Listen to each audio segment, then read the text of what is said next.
बोलो जयकारा बोल मेरे श्री गुरु महाराज की जय। सभी गुरुमुख प्रेमियों से सप्रेम जय सच्चिदानंद। वक्त का कोई भरोसा नहीं। किसी के लिए भी इस दुनिया में आया हुआ हर इंसान, कोई बड़ा हो छोटा हो, अमीर हो गरीब हो, सेठ हो साहूकार हो, वक्त की जो अपनी परंपरा है, वक्त किसी को आज तक बताए बिना ही आ जाता है।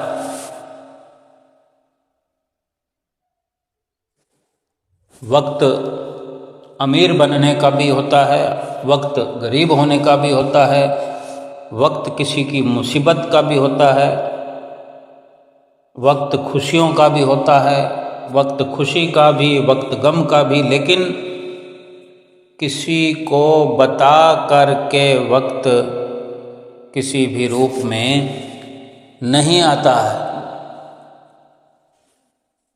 ना ही कहीं कोई जानकारी आज तक किसी को मिली है। वक्त जन्म का भी होता है और वक्त जो है मृत्यु का भी होता है। सब के सब जो भी प्रकार हैं एक सांस का खेल है। एक श्वास में खुशी और एक श्वास में गम, एक श्वास में अमीरी और दूसरे श्वास में गरीबी। कब अदला बदली हो जाए कुछ पता नहीं। रात को चंगे भले सोते हैं, लेकिन सुबह देखते हैं कोई अमीर से गरीब हुआ पड़ा है, कोई गरीब से अमीर भी हो जाता है।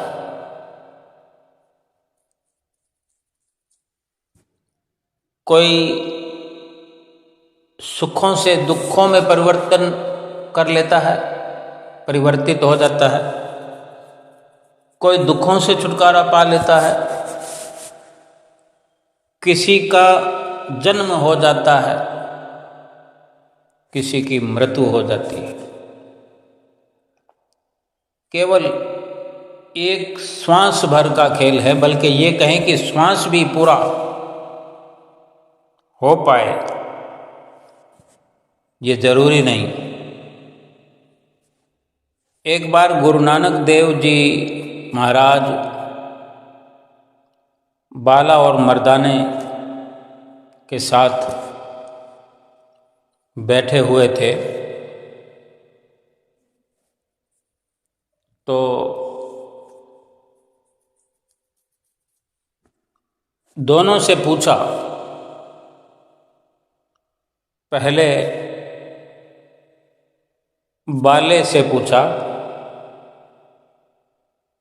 गुरु नानक देव महाराज जी ने। ये दोनों श्री गुरु नानक देव महाराज जी के सेवादार थे, बाला और मर्दाना। बाला से पूछा कि तुम बताओ इंसान का जीवन कितना है, कितनी देर का है? तो बाले ने कहा, महाराज आज का सूरज चढ़ा है, यानी आज का दिन हमने देखा है, क्या पता कल का देख पाएं कि नहीं।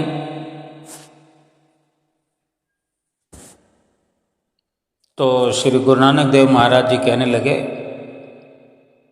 जीवन तो इतना बड़ा है ही नहीं, तुमने तो बहुत बड़ा बता दिया जीवन को। फिर मर्दाने से पूछा कि अच्छा मर्दाने, तो बता कि जीवन कितना है। तो मर्दाना कहने लगा, सच्चे पातशाह, अभी जो घड़ी है हमारे हाथ में, जो पल है, पता नहीं अगली घड़ी हमें नसीब होगी कि नहीं, अगला पल हमें नसीब होगा कि नहीं। गुरु नानक देव महाराज जी कहने लगे, अभी भी तुम बहुत दूर की बात कह रहे हो, जीवन इतना भी नहीं है। ये घड़ी अभी बाकी है, तो दूसरी घड़ी की बात छोड़ो, इस घड़ी को भी ज़्यादा मानते हैं। एक घड़ी जो है वो लगभग कुछ मिनटों की होती है। भाव समझने का है कि संत महापुरुष क्या समझाना चाहते हैं। जिस प्रकार से संत महापुरुष समझाते हैं उसी प्रकार से अगर कोई समझे, उसी प्रकार से ही जानने का प्रयत्न करे और उसी प्रकार जान करके संतों के वचनों को अपने दिल में धारण करे, तो एक श्वास में कुछ का कुछ हो भी सकता है। गुरु नानक देव जी ने कहा, जब वो दोनों बता चुके और दोनों को गुरु महाराज जी ने कहा कि अभी भी आपने जीवन को थोड़ा बड़ा बताया है, तो दोनों हाथ जोड़कर कहने लगे, सच्चे पातशाह फिर आप ही बता दीजिए। तो गुरु नानक देव महाराज जी ने कहा कि जीवन इतना है, जीवन एक श्वास का खेल है कि ये श्वास जो चल रहा है, दूसरा श्वास आए या ना आए, बल्कि ये श्वास भी पूरा, यानी श्वास जैसे लेते हैं फिर छोड़ते हैं तब श्वास पूरा होता है। अब श्वास ले तो ले, वापस अगर नहीं छोड़ पाए तो ये श्वास भी तो पूरा नहीं हुआ। श्वास अंदर गया, बाहर वापस आएगा कि नहीं आएगा। अगर श्वास बाहर आ गया है तो फिर वापस अंदर हम श्वास को ले पाएंगे कि नहीं ले पाएंगे। इतना ही जीवन है इंसान का। इंसान का क्या, इस संसार में जिसने भी जन्म लिया है, ये सब के लिए एक ही प्रकार से निश्चित रूप से ये सच्चाई है। जब इतना क्षण भंगुर जीवन है,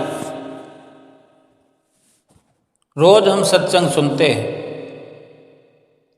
अच्छी अच्छी बातें करते हैं,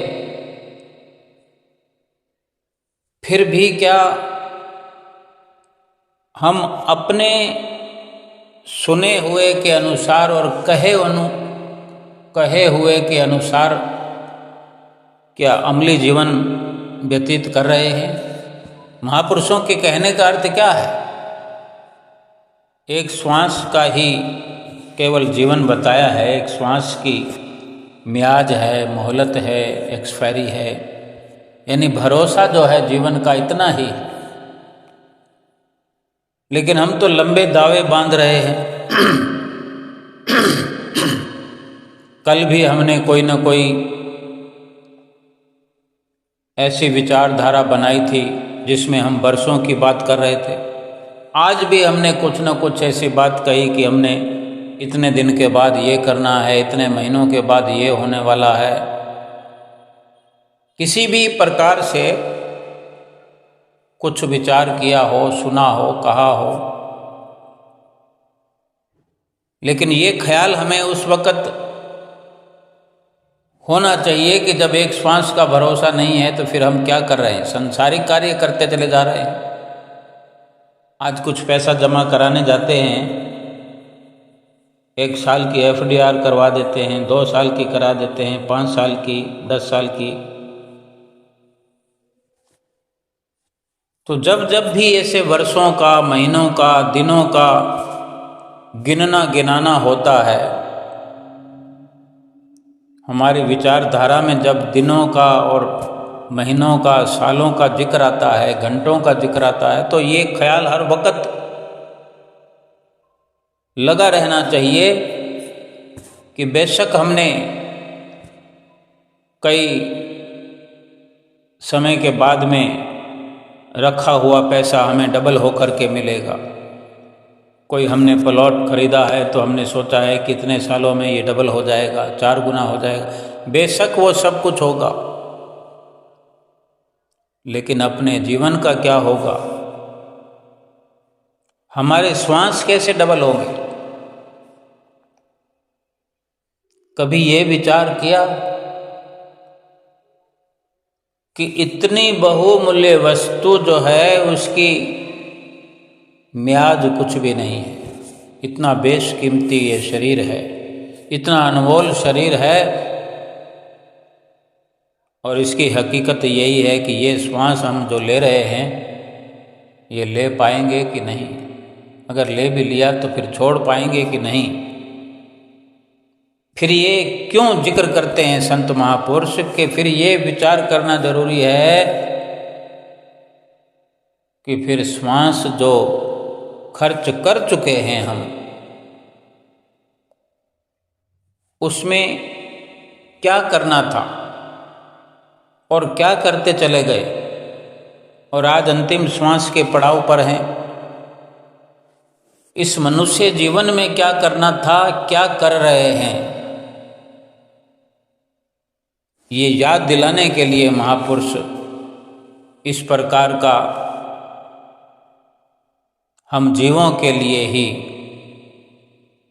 ये सत्संग की रचना करते हैं, सत्य का हमें बोध कराते हैं। इतना ही नहीं, अगर हम भक्ति मार्ग पर लग जाते हैं, यानी अनमोल जीवन को ध्यान में रखते हुए, अनमोल श्वासों को ध्यान में रखते हुए हम श्वास श्वास अगर सुमरन करने लग जाते हैं, समझते हुए, फिर भी उसमें कितनी गफलत करते हैं। हमारे श्वासों में सुमरन चल रहा होता है कि संसार के सामानों का, संसार के रिश्ते नातों का लगातार जिक्र चल रहा होता है। उन्हीं यादों में हमारे श्वास खर्च हो जाते हैं। महापुरुष खबरदार करते, सत्संग में, समागम में, भजन कीर्तन में जाते हैं, क्या हमारे भाव होते हैं, क्या विचार होते हैं, हमारे अंदर क्या चल रहा होता है। जबकि जरूरी तो यही है कि कम से कम सत्संग में बैठ करके सत्य का संग करें,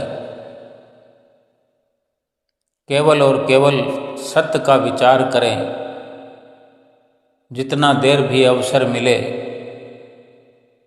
यही शिक्षा लाभ प्राप्त करें कि सत्संग के पश्चात उसे जीवन में उतारें और हर वक्त को, हर श्वास में उस मृत्यु को याद रखें कि कहीं ये श्वास आखिरी तो नहीं। ऐसा जानकर ही हर श्वास को लेखे में लगाया जा सकता है।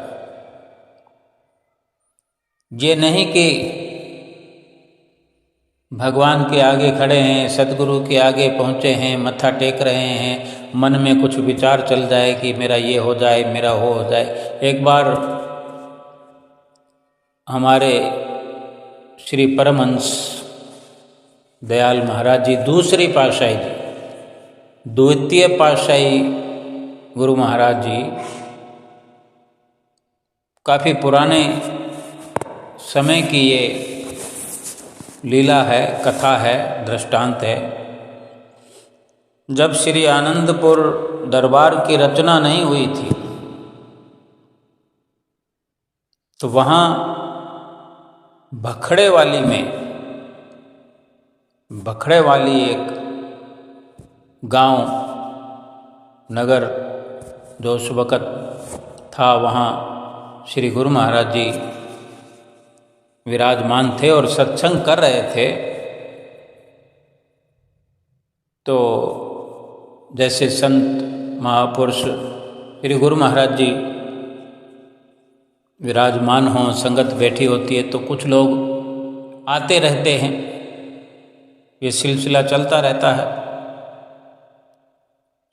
तो उस वक़्त एक भगत जी महलिया राम जी और उनके माता जी श्री गुरु महाराज जी के चरणों में हाजिर हुए। तो वो माता जी जो थीं,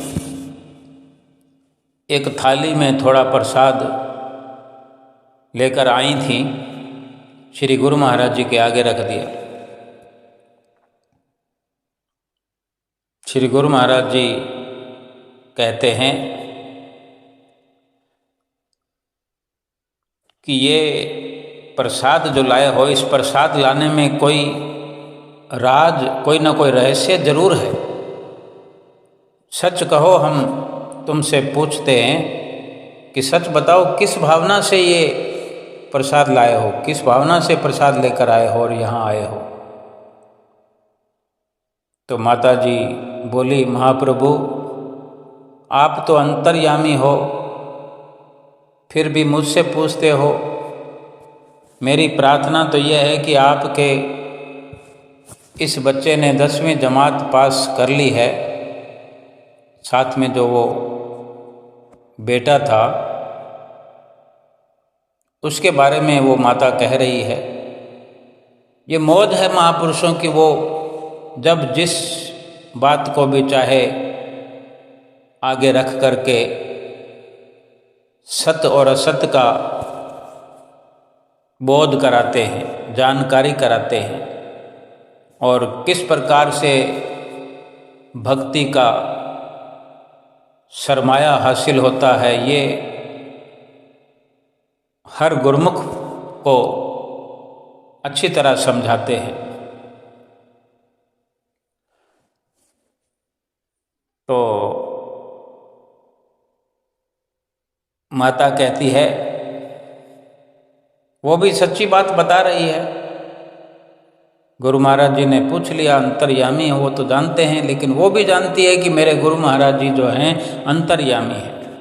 आज भी अगर हम हुजूर गुरु महाराज जी के दर्शन करने जाते हैं, कभी विचार न करें कि हम कुछ भी कहेंगे तो गुरु महाराज जी जानते ना होंगे। वे सब कुछ हमारे भूत भविष्य वर्तमान की जानने वाले हैं, परलोक तक की जानने वाले हैं, जन्म जन्मांतरों की वो सब कुछ जानने वाले हैं।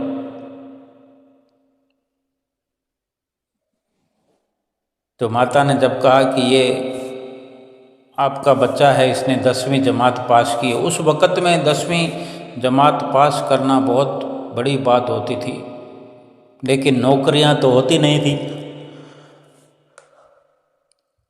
फिर भी पढ़ाई लिखाई के मायने तो हुआ ही करते थे। वो माता कहती है कि अब 10वीं पास कर ली तो इसके आगे तो कोई पढ़ाई विशेष नहीं हुआ करती। 100 साल के लगभग बात हो, 100 साल पहले इतना पढ़ते भी नहीं थे, कोई पढ़ जाता था। तो माता कहती है कि 10वीं में पढ़ा हुआ है ये, अब बेकार घूमता है, बस आपका आशीर्वाद मिल जाए तो इसे कोई काम मिल जाए, मेरी इतनी प्रार्थना है, बस इतना मेरा भाव है। यही जो आप पूछना चाहते हैं, तो यही रहस्य है जो मैं आपके चरणों में निवेदन कर रही हूँ। श्री गुरु महाराज जी ने उस माता की ये प्रार्थना सुनकर वचन फरमाए कि आप लोग सकामता को नहीं छोड़ते हो। सकामता यानी बदला यानी कुछ न कुछ हर चीज़ के बदले हिसाब किताब, भाई आज प्रसाद लेके आए या आज सत्संग में आए तो हमारा ये हो जाए। और अगर कुछ भी इच्छा, कुछ भी कामना, कुछ भी विचार नहीं है तो वो होता है निष्काम। एक सकामता, एक निष्कामता। तो गुरु महाराज जी ने कहा कि तुम सकामता को छोड़ते नहीं हो। जहाँ भक्ति और प्रेम मिला करता है, मिलता है, मिल सकता है, भक्ति और प्रेम के बदले आप क्या मांग रहे हो? कुछ विचार करके मांगा करो। वो सर्वकला समर्थ मालिक मनोकामनाएं पूर्ण करता है। तब श्री महलिया राम जी ने प्रार्थना की, गुरुदेव मैं नौकरी चाहता हूँ। उसकी प्रार्थना सुनकर श्री गुरु महाराज जी बहुत हंसे और बोले, क्योंकि एक ही बात पर अड़े हुए थे। पहले माता कह रही है और फिर बेटा कह रहा है। तो श्री गुरु महाराज जी हंसने लगे। फिर श्री गुरु महाराज जी ने वचन फरमाए कि अच्छा बताओ, नौकर अच्छा है कि मालिक? नौकर बनना अच्छा है? गुरु महाराज जी पूछते हैं। जल्दी बताओ, नौकर बनोगे या मालिक बनोगे? तब भगत महलिया राम जी के मुंह से यही निकला कि मैं नौकर ही बनना चाहता हूँ। उस समय दयालु प्रभु दया करना चाहते थे, परंतु अज्ञानी जीव संतों महापुरुषों के इशारे नहीं समझ सका। ये इशारा नहीं समझ सका, ये संकेत नहीं समझा और नौकरी नौकरी ही करता रहा। दया के भंडार सतगुरु कृपा के द्वार खोल चुके थे, लेकिन वो समझ नहीं पाए। फिर भी दयालु हैं हमारे महाप्रभु। एक बार तो वही जो उन्होंने मांगा, इतना पूछने पर भी वो नौकर ही बने रहने का अपना ख्याल प्रकट करते रहे। तो श्री गुरु महाराज जी ने फरमाया कि अच्छा ये लो प्रसाद और जाओ, अपने काम में लग जाओ। 1 महीने के बाद भक्त महलिया राम जी को सियालकोट में खेल कूद का सामान बनाने वाली एक कंपनी में 100 रुपये महीना की नौकरी मिल गई। 100 रुपये भी बहुत होता था उस वक़्त। 100 रुपये की कीमत बहुत होती थी, 3 रुपया रोज। आज के तो उस वक़्त के अनुसार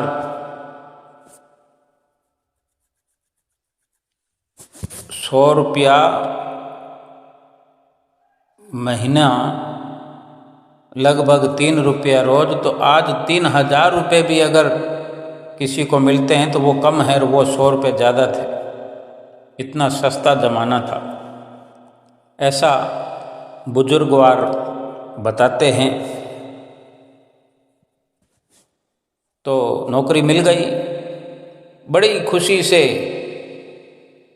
वो बड़े खुश थे इस नौकरी को पाकर। लेकिन श्री गुरु महाराज जी तो जाने क्या उसको बनाने वाले थे, मालिक बनाने वाले थे। लेकिन उन्हीं के इच्छा के अनुसार तथास्तु कर दिया गुरु महाराज जी ने। प्रसन्नता पूर्वक वो सियालकोट जाकर नौकरी करने लगे भगत जी। अब हालांकि इधर तो नानक नदरी नादर निहाल वाली बात हो चुकी थी। गुरु महाराज जी ने अपना विचार बना लिया था माला माल करने का। जैसे कहते हैं कि मौज में जब आ गए तो कतरे से दरिया कर दिया। मौज हो गई तो मौज खाली तो नहीं जानी थी। लेकिन 2 साल तक इसी नौकरी पर महलिया राम जी रहे। 2 साल के बाद वो भगत जी उसी कंपनी में, खेल कूद का सामान बनाने वाली कंपनी के मालिक होकर कलकत्ता में जा काम करने लगे। उनके घर का ढांचा बदल गया, रहन सहन बदल गया, यानी मालिक बना दिया। वो परिवार कलकत्ता में श्री गुरु महाराज जी के आशीर्वाद से आनंद से भरपूर है। परिवार तो चलता रहता है। वो भगत जी अब नहीं रहे, उनका तो शरीर शांत हो चुका है। श्री गुरु महाराज जी के वरदान के फल स्वरूप करोड़ों के मालिक हैं। महापुरुषों का कथन सत्य है कि संसारी व्यक्ति संसार के ही पदार्थ मांगते हैं, परंतु मालिक उन्हें कुछ और देना चाहते हैं। लेकिन साधारण बुद्धि के कारण महापुरुषों की गति को हम जैसे जान नहीं पाते, वास्तविकता से, सच्चाई से दूर रह जाते हैं। गुरबाणी का भी कथन है, क्या मांगूं कछु थिर न रहाई, नैनो देखत ये जग जाई। 1 लख पूत 1.25 लख नाती, तहि रावण घर दिया न बाती। अंतिम श्वास तक सांसारिक संपदा को छोड़ते हुए इस जीव को महान कष्ट होता है। उन सत्य स्वरूप को छोड़कर स्थूल पदार्थों की इच्छा करना ही दुख का कारण है। महापुरुष फरमाते हैं कि क्या मांगना चाहिए, किस वस्तु की कामना करनी चाहिए, किसका विचार करना चाहिए। जो रहने वाला ही नहीं है, जो यहाँ के सामान, यहाँ की तरक्कियाँ, पद, वैभव, कुछ भी तो रहने वाला नहीं है। जिसने वो मांगा, नौकरी मांगी, तनख्वाह पाने के लिए एक स्थिति मांगी, उससे तो अधिक गुरु महाराज जी ने दे दिया। लेकिन वो आप चले गए, वो सब तो वहीं पीछे छोड़ गए। कहने का भाव यह है कि अगर भक्ति मांगी होती,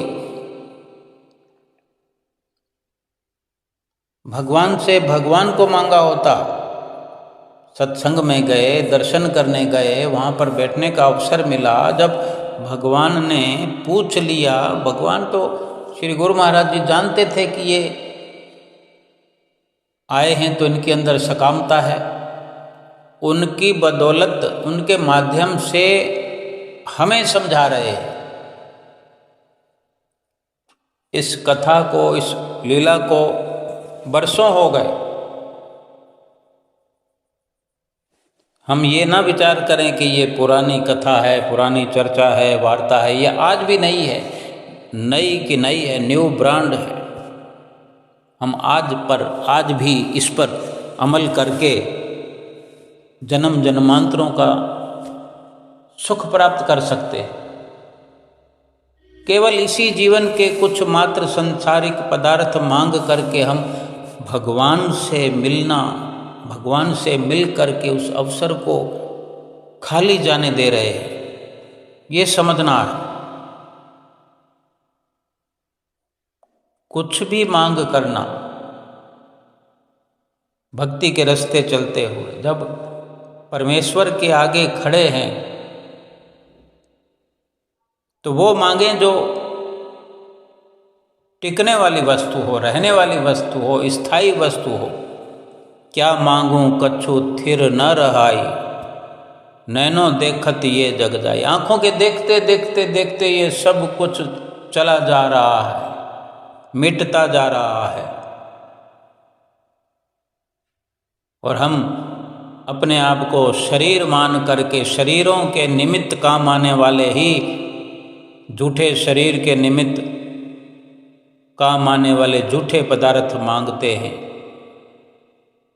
ना ये समान रहने वाले हैं, ना ये शरीर रहने वाला है। रावण ने क्या कुछ इकट्ठा नहीं किया था, सारा झूठ का पसारा, दिया बाती करने वाला भी उसका कोई न रहा। अंतिम श्वास तक सांसारिक चीजों को छोड़ते हुए कितना मान कष्ट होता है। जीवन भर हमारे क्या होता है, हम जब कमाते हैं, कुछ भी प्राप्त करते हैं तो खुशी मनाते हैं, जब खर्च करते हैं तो भी खुशी मनाते हैं, क्योंकि उसके बदले में कुछ मिल रहा होता है। लेकिन कुछ छोड़ना पड़ जाए तो बार बार अनेकों बार कुछ न कुछ छोड़ना पड़ता है, कुछ नुकसान देखना पड़ता है, कुछ मुश्किलें देखनी पड़ती है, कष्ट पर कष्ट सहन करते रहते हैं जीवन भर, उम्र भर। और सत्य स्वरूप, सत्य वस्तुओं को, सुख देने वाली वस्तुओं को छोड़ करके झूठे पदार्थों की इच्छा में, झूठे पदार्थों की प्राप्ति में जीवन भर दुख प्राप्त करते रहते हैं। और अंतिम श्वास में जब ये शरीर छूटता है, कितना कष्ट होता है, महान दुख होता है। श्री गुरु महाराज जी, इष्ट देव हमारे भगवान, अंतर्यामी दयालु प्रभु, अपने सच्चे प्रेमी का प्रेम पूरा करने के लिए संसारिक संपदा भी प्रदान करते हैं, जिसके अंदर थोड़ा परमार्थ भी छिपा होता है। आज हम श्री गुरु महाराज जी के आगे पहुंचते हैं। श्री दर्शन हाल में जब दर्शन खुले होते हैं, हम देखते हैं हजारों की तादाद में गुरुमुख प्रेमी बैठे होते हैं। सामने की लाइनों में चलते हुए गुरु महाराज जी के आगे पहुंच करके हर किसी को उपस्थित होने का अवसर मिलता है। कौन क्या लाता है, कौन बाहरी रूप से क्या लाया है, कौन अपने भीतर क्या लाया है गुरु महाराज जी को देने के लिए, गुरु महाराज जी से मांगने के लिए क्या विचारधारा है, क्या देना चाहता है, क्या लेना चाहता है। गुरु महाराज जी सबको माला माल करना चाहते हैं। अब झूठी वस्तु में कोई मांग कर, सच्ची वस्तु को छोड़कर अगर कोई झूठी वस्तु मांगे, ये तो बुद्धिमता नहीं है ना। क्योंकि झूठी वस्तु का जब इस शरीर का कोई भरोसा नहीं, इस जीवन का भरोसा नहीं, फिर इन वस्तुओं का क्या भरोसा है। महापुरुष केवल यही समझाना चाहते हैं कि अगर 24 घंटों में कुछ समय प्रभु से रूबरू होने का अवसर मिलता है, मिल रहा है, हम प्राप्त करते हैं, हम प्रयास करते हैं, कम से कम उतने समय में तो सत्य स्वरूप वस्तुओं की, सत्य स्वरूप की मांग करें। सत्य क्या है? सत्य नाम है। और झूठा, फिर सारा संसार झूठा ही है। नाम के अलावा जितना भी नजर आता है सब का सब झूठा है। श्री गुरु महाराज जी ने अभी 2 दिन पहले वचन फरमाए थे कि महापुरुष जो हैं, श्री परमहंसों ने जो रचना रचाई है श्री आनंदपुर दरबार की, ये किस लिए? महापुरुष वो वस्तु देना चाहते हैं जो सच्ची है, साथ देने वाली है, रहने वाली है, वो भक्ति है। संसार में किस किस को ये अवसर मिलता है कि सच्ची वस्तु प्राप्त करें? हम जैसे भाग्यशाली गुरुमुख प्रेमियों को ही अवसर मिलता है, क्योंकि हम ही को सच्ची वस्तु प्रदान करने वाले सतगुरु की चरण शरण मिली हुई है। हर किसी को तो ये अवसर मिला भी नहीं है। वो सच्ची वस्तु मांग भी लें, आम दुनियादार किससे मांगेंगे? जिसके पास ना हो उससे अगर कोई मांग करेगा कि मुझे भक्ति दे दो, तो वो नहीं दे सकता।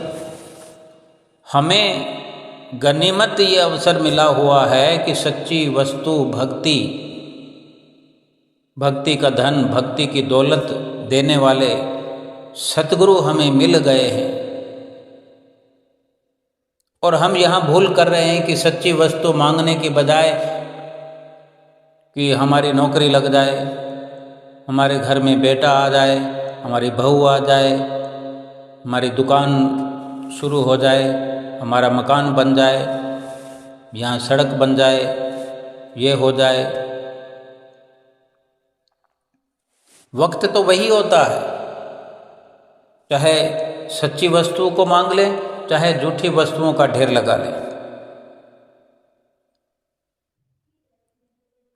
कुटिया पर जाते हैं, वहाँ भी यही, दरबार में जाते हैं, वहाँ पर भी यही देखने का अवसर मिलता है कि फलां व्यक्ति की ये मन्नत पूरी हुई, फलां व्यक्ति की शादी हुई, इस उपलक्ष्य में ये किया है, इस उपलक्ष्य में ये किया है। कोई कार्य हो गया है, अपने वक्त के अनुसार उसके उपलक्ष्य में खुशी मनाई है, अच्छी बात है। लेकिन एक दिली तौर पर दिल की भावना जो है हर वक्त भक्ति की मांग करती रहे, दिल की भावना जो है भक्ति को पाने के लिए लालायित रहे। कभी सतगुरु पूछ लेते हैं तो भाव जो हमारे अंदर होता है वही निकल कर आता है। अगर भक्ति की मांग हर वक्त रहती है तो हम जहाँ पर भी बैठे हों, अपने घर में बैठे हों, सोए हुए हों, चलते हों, फिरते हों, सतगुरु से तार जुड़ी रहेगी। भक्ति की प्रार्थना, भक्ति की याचना, भक्ति की मांग अगर नित्य निरंतर लगातार बार बार हर वेले हर घड़ी करते रहेंगे तो संसार के समान, संसार की तरक्कियां, संसार का पद वैभव तो प्रारब्ध के अनुसार तो मिलता ही मिलता है, बिना मांगे ही मिलता है। लेकिन उसमें भी चार चांद लग करके हमारे जीवन में खुशियों की बरसात हर घड़ी हर वक्त होती रहेगी। ये भक्ति की परछाई है। माया जो है प्रभु की दासी है, भक्ति की दासी है। माया की मायावी कोई भी वस्तु भक्ति करने वालों के साथ को प्राप्त करना चाहती है। संतों का, महात्माओं का, भक्तों का जीवन जो है इसीलिए सुखद होता है कि वो माया की चाहना नहीं करते, बल्कि माया उनके एक प्रकार से उनके संग में रहना चाहती है। ये कुदरती नियम है कि भक्ति करो तो माया साथ में फ्री मिलती है। यूँ समझो कि ऑफर है, और जो माया को मांगेगा, माया के पदार्थ मांगेगा, उसको थोड़ी भक्ति फ्री में मिल जाएगी। भक्ति करो, भक्ति की मांग करो, भक्ति को चाहो, माया मुफ्त मिलेगी। एक पंथ दो काज हो गए।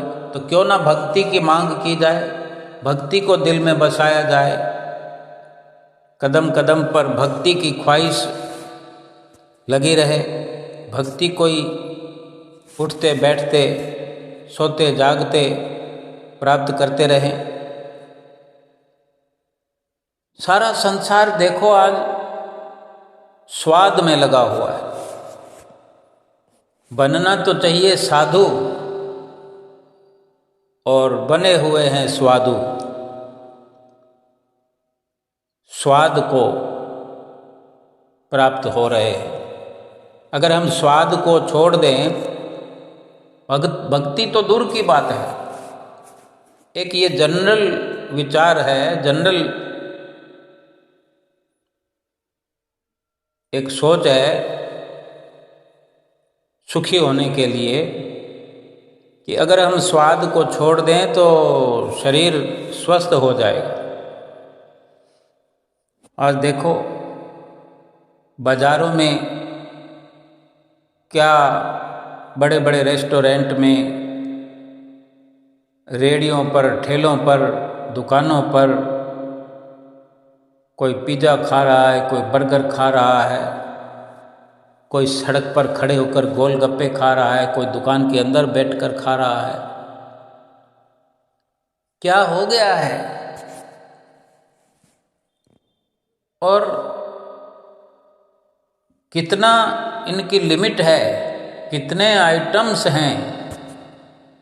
ना कोई गुणवत्ता का कोई ख्याल किया जाता है, ना कोई सेहत का कोई ख्याल किया जाता है। सब स्वाद के पीछे लगे हुए। और अस्पतालों में लाइन से लगे हुए। डॉक्टर पूछता है क्या खाया था, कि कहते कि कुछ नहीं खाया।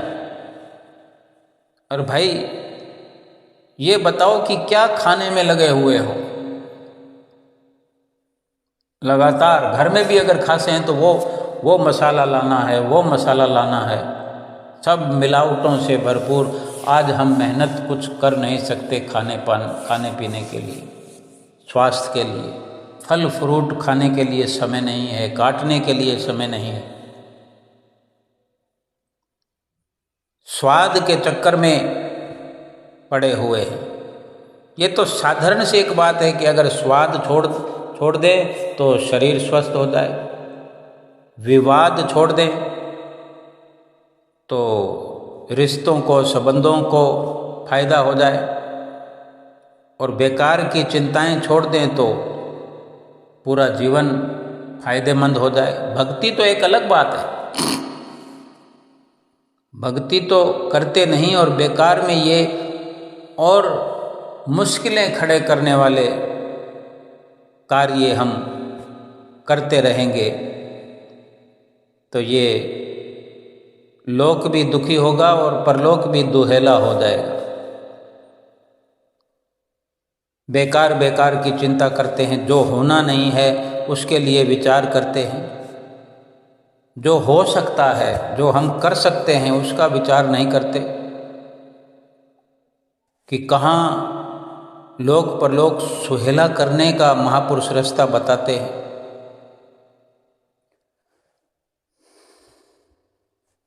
शरीर के लिए सबसे अच्छा उपचार है शांत दिमाग।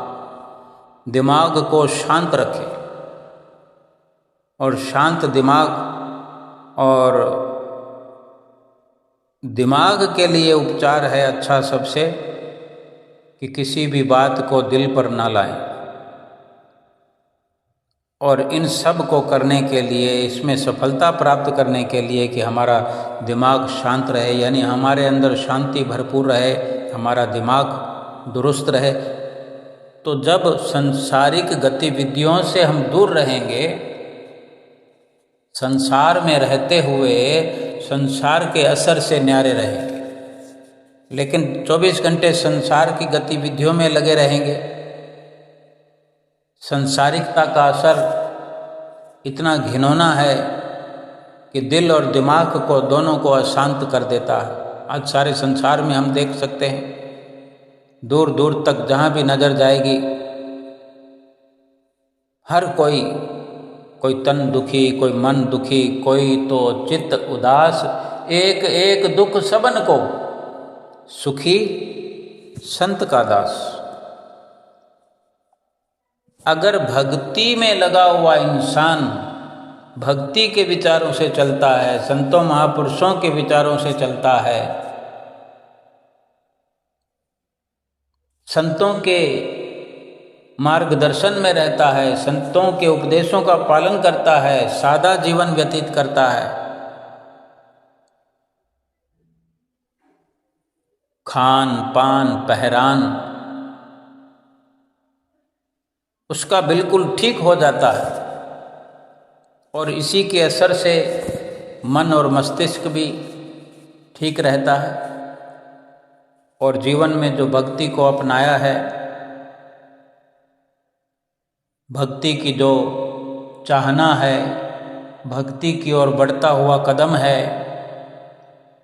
सतगुरु के वचनों की पालना का जो हमने संकल्प लिया है, तो नित्य प्रति ये सोचने समझने का हमें अवसर मिलता है, मिल रहा है कि हमें 5 नियमों की पालना निश्चित रूप से करनी है। थोड़ी मुश्किल होगी, थोड़ा संघर्ष करना पड़ेगा, लेकिन अगर हम सतगुरु के वचनों का पालन कर पाए तो उसका लाभ ये मिलेगा कि फिर सारे संसार के संघर्ष पीछे छूट जाएंगे, सारे संसार की मुसीबतें, सारे संसार के दुख गम क्लेश मिट जाएंगे। थोड़ा संघर्ष करने से अगर जमाने भर का संघर्ष मिट जाए तो ये थोड़ा संघर्ष भजन सुमरन का बहुत अच्छा है। आरती पूजा का संकल्प ऐसा करें कि आरती पूजा को जिम्मेवारी से करें। कितना समय लगता है? 20 मिनट का समय लगता है एक बार आरती में, और 20 मिनट का समय लगता है दूसरी बार आरती में। सेवा का अवसर समय समय पर जहाँ भी जैसे भी मिले उसको प्राप्त करें। श्री दरबार में जाकर के एक अपना नियम बनाएं, साल में 2 बार जाएं, 3 बार जाएं, 4 बार जाएं, 1 बार जाएं। कितनी सेवा हम कर सकते हैं, प्रयास करें। ये जीवन इतना बड़ा हमने व्यतीत कर दिया, जबकि एक श्वास का भरोसा नहीं है और इतना समय हमें मिल गया। लेकिन अगर भक्ति की भावना हमारी रही है तो हम खुद अपने जीवन में झांक कर देख सकते हैं कि भक्ति के लिए अगर हम दीवाने हैं तो क्या कुछ पाया है हमने। आनंदित जीवन को हमने पाया है, अपने इस लोक को सुखी बनाया है और परलोक सुहेला हो रहा है। थोड़ा सा आरती पूजा का संघर्ष है, सेवा का भी थोड़ा संघर्ष है। एक साल में अगर हम 2 महीने लगा लेते हैं, अगर वो भी ज़्यादा है तो 1 महीना लगा लो। साल भर में 2 बार जा कर के महीना 1.5 महीना लगा लो, तो ये भी एक प्रकार से सेवा का नियम पूरा हो गया। फिर थोड़ा थोड़ा समय कुटिया पर जा सकते हैं, नहीं तो अपने घर में तो सेवा का अवसर मिलता ही है। गुरु महाराज जी घर बैठे हुए हैं, सभी परमहंसों के स्वरूप हमारे घर के मंदिर में सजाए हुए हमने विराजमान किए हुए हैं। उनकी देख रेख, उनकी सेवा अर्चना पूजा, उनका खाना पीना, उठाना सुलाना, ये भी सेवा है। सत्संग, जो सतगुरु के वचन हमें हर प्रकार से मिलते हैं, अपने हृदय में धारण करें। ये सत्य का संग है, इस सत्य पर चलें, सत्य की मांग करें और दर्शन घर में भी करते रहें। समय समय पर दरबार में हाजिर हजूर गुरु महाराज जी के भी दर्शन करें और भजन सुमरन पूरा नित्य प्रति 2 घंटे का संकल्प अगर नहीं किया है तो करें। कहीं भूल चूक हो रही तो आज फिर संकल्प करें कि अब से 2 घंटे भजन अभ्यास, चाहे दुनिया इधर की उधर हो जाए, 2 घंटे गुरु महाराज जी के वचन हमने पूरे करने ही करने। फिर देखो जीवन में बहार आ जाएगी, रोम रोम पुलकित हो जाएगा, ये लोक सुखी हो जाएगा, परलोक सुहेला हो जाएगा। बोलो जयकारा बोल मेरे श्री गुरु महाराज की जय।